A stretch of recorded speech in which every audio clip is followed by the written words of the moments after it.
And it does feel like the trade rumors will just never, ever, ever slow down right now, and you love to see it. Well, until the trade deadline anyway. So, now we have new information coming out about the Buffalo Sabres and Vancouver Canucks. I actually think that they might be actually genuinely pretty good trade partners, but we're going to get into all that.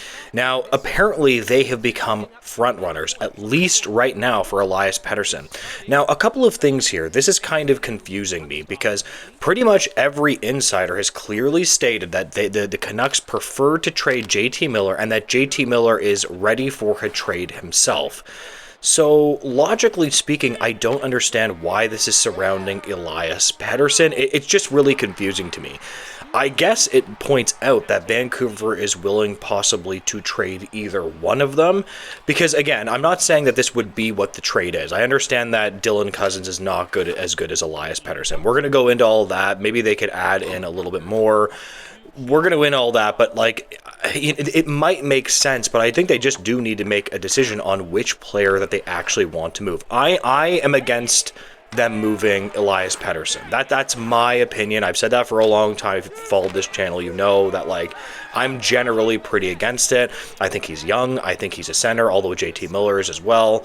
I would prefer if it just worked out and you could keep both of them, simply because if you trade a star player, you almost certainly do not get fair value, which is obviously really unfortunate, right? But alas, it is what it is. It's the National Hockey League. It's hard to make trades in general. Now, obviously, all eyes are going to be on the Canucks right now and the New York Rangers. That's another team everybody's keeping their eyes on. We know something's about to happen with these teams soon. Now, a while ago, Elliotte Friedman did say that Bowen Byram and Dylan Cozens were two players that made sense to build around a trade. So I wonder if it centers around something like this, perhaps a Dylan Cozens and a Byram. Because again, it is absolutely true that Elias Pettersson has a much better track record of being better than Dylan Cozens. I'm not even going to debate that with people. That's just obviously true.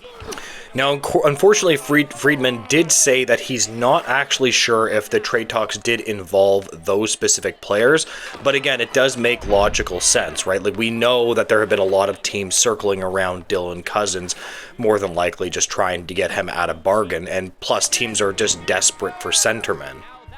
But the one thing that we do know is that the two teams have had trade talks, and it is factually surrounding Elias Pettersson. Now, again, we don't know exactly what that looks like, but from the trade rumors before, it makes logical sense for them to inquire about Dylan Cozens, right?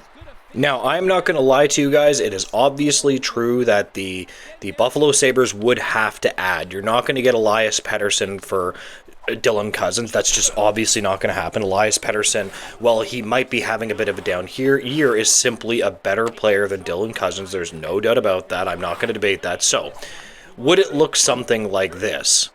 Could it be Elias Pettersson going to the Buffalo Sabres and his $11.6 million deal, and then Dylan Cozens, because he's getting paid about 7.1, and then Bowen Byram on top of that, which is about 3.8. If you look at the cap implications, I believe that would work from a salary standpoint. So we got to make sure that the salary makes logical sense. And we also have to point back to the fact that Elliotte Friedman has looked at the fact that these are players that a lot of teams are going after, and that they are willing to probably trade and part with Dylan Cozens as well. So again, Vancouver would get back a center, which again, I've been harping on this for a while. Vancouver needs to get back a center in Dylan Cozens. I will completely concede the point that Dylan Cozens is not as good as Elias Pettersson. That's absolutely true, but they also get Bowen Byram on top of that. I actually think in a value proposition, this actually makes a lot of logical sense.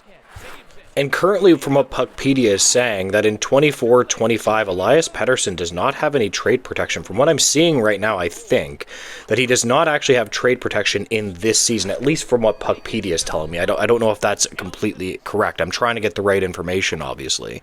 Okay, so yeah, I found the right information for you guys. So the reason that they didn't have a no movement clause in that first year is because he hadn't played 7 NHL seasons, Elias Pettersson that is. So I don't believe he currently in this 24-25 season has a no movement clause. So the Vancouver Canucks could absolutely trade him. This is not impossible at all.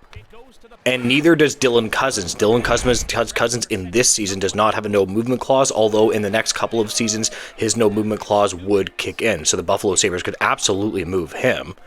And due to the fact that he is an R-restricted free agent, Bowen Byram doesn't have any trade protection either. So this is something in terms of cap implications, in terms of no movement clauses, and everything would generally, I believe, work out in terms of this trade. Like, it makes logical sense. Now, it's the question is like, do people believe from a Vancouver or a Buffalo side of the ice that would be a fair trade, quote unquote? Now, probably not. Both sides probably think the other would need to add more. But I don't think I concede the point that Elias Pettersson is better than Dylan Cousins, but again, they're adding Bowen Byram because of that difference. I think that makes logical sense. I mean, Bowen Byram is a player that plays like 20 minutes a night. Like, he's pretty good. He played for Colorado too. Like, he is not a joke. He's a really, really good player. I think that would look really, really good on Vancouver. And if you're gonna turn your nose up at that guy can play 100%. Now, I want to know, if you disagree with that trade, what trade would you do, or what would you need to add from your perspective as a Vancouver or a Buffalo fan? What exact perspective do you guys look at it? And drop it in the comments, please, below. Just make sure to take cap implications into it, look at no movement clauses and things like that. Make sure the salary will work, and then drop it below. Because if you guys have a better trade room, because this is definitely what the teams are probably talking about. Because here's my take. The point about Vancouver here is that they are trading a center. This is the biggest thing I keep on telling Canucks fans. So you have to remember that whatever happens, you need to get a center back. So that's why I'm always looking at other centers on each team when I'm talking about a trade rumor that involves either Pettersson or Miller, right? Because it has to make logical sense. Anyways, I'm going to leave the video there. Tell me what you guys think in the comments below. If you could like, comment, and subscribe, I would really greatly appreciate that, guys. And make sure to have a great day. Goodbye, guys.